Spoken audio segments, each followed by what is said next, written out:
বিলের শাপলা ফুল আঁকা ট্রাই করতেছি। আসলে আমার রং করতে অনেক বেশি ভালো লাগতো ছোটোবেলা থেকেই। নিজে নিজে রং করাটা শিখেছি। এখন এই ড্রয়িংটা একটু নিয়েও ট্রাই করতেছি। আমি এর আগে এটা আঁকিনি আসলে। আই হোপ এটা একটু ভালো হবে, খারাপ হবে না।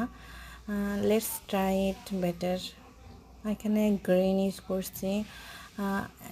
এখানে পাতার কালারটা প্রথম আমার একটু ভুল হয়েছে, পরে এটা আবার টিয়া কালার দিয়ে ঠিক করে ফেলেছি।